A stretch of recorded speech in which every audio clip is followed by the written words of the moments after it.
आकार शिकणार आहोत आणि त्याच आकाराला काय म्हणायचं? भौमितिक आकार म्हणायचं. काय म्हणायचं? भौमितिक आकार. भौमितिक आकार. भौमितिक आकार. भौमितिक आकार. काय म्हणायचं? भौमितिक आकार. आकार. बघा हे तुम्ही शिकले नाही, ह्याला काय म्हणायचं? सर्कल. मराठीत गोल. आणखी गणिती भाषेमध्ये त्रिकोण. मराठीमध्ये गोल, इंग्लिश मध्ये सर्कल आणि गणिती भाषेमध्ये याला काय म्हणायचं? गोल.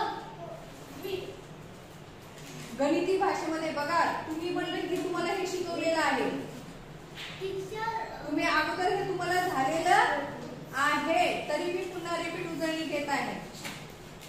काय म्हणतात सांगा? तुम्ही मगाशी म्हणले की आमच्या मॅडमनी हो शिकवलेलं आहे असं म्हणलं, मग काय म्हणतात त्याला? सर्कल हे इंग्लिश मध्ये झालं, मराठीमध्ये गोल झालं. गणिती भाषेत काय म्हणतात? बघा काय म्हणतात त्याला? वर्तुळ. काय म्हणतात? वर्तुळ. म्हणा त्याला काय म्हणतात? वर्तुळ. आता राहील का लक्षात? आता काय म्हणाल?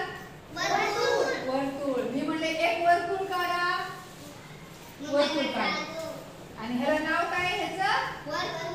वर्तुळ. वर्तुळ कसं असते? गोल असते.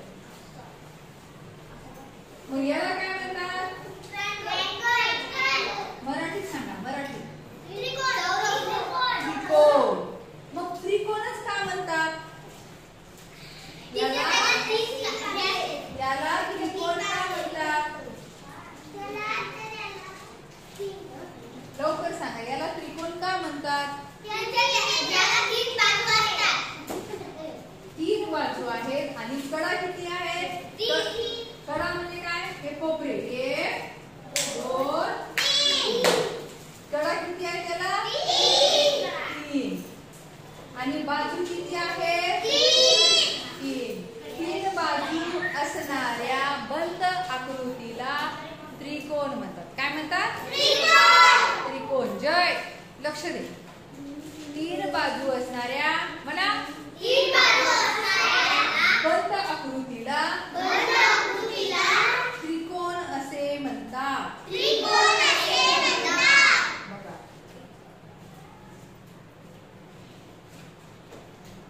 तर ह्याला काय म्हणतात सांगा बरं? नाही. पटकन सांगून मोकळे होता तुम्ही, विचार करत नाही. या आकृतीला काय म्हणतात? लवकर सांगा, या आकृतीला काय म्हणतात? नाहीये? ठीक आहे, लक्ष द्या इकडं. या आकृतीला म्हणतात चौकोन. काय म्हणतात? का म्हणतात बरं? कारण किती कोण आहेत रे? मोजा. कोण किती आहेत मोजा? 1, 2, 3, 4.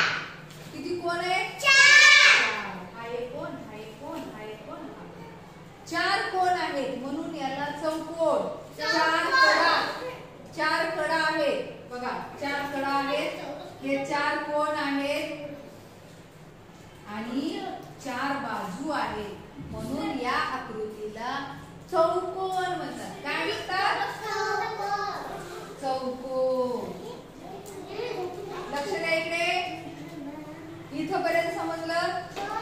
आता या आकृतीला काय म्हणतात? आयत नाही, आयत. काय म्हणतात या आकृतीला? आयत. कसं लक्षात ठेवायचं बरं? महेश, कसं लक्षात ठेवायचं ही आकृती? आयतच आहे, हे कसं लक्षात ठेवायचं?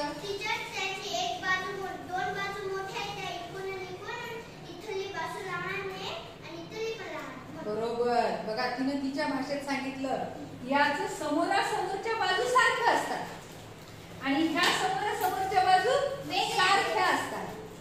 वेगळ्या नाही. इथं वेगळ्या आहे. इथं जेवढी वरची बाजू आहे तेवढी इथं खालची आहे का? नाही. म्हणून हा चौकोन आहे.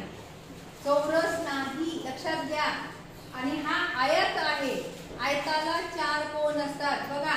1 2 3 4 4 बाजू असतात. 1 2 3 4 बाजू किती? कोन किती?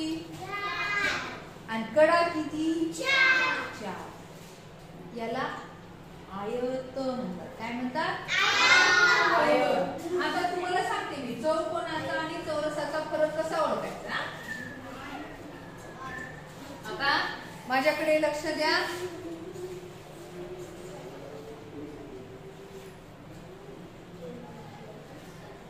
या आकृतीला काय म्हणतात सांग. या आकृतीला काय म्हणतात? चौकोन नाही,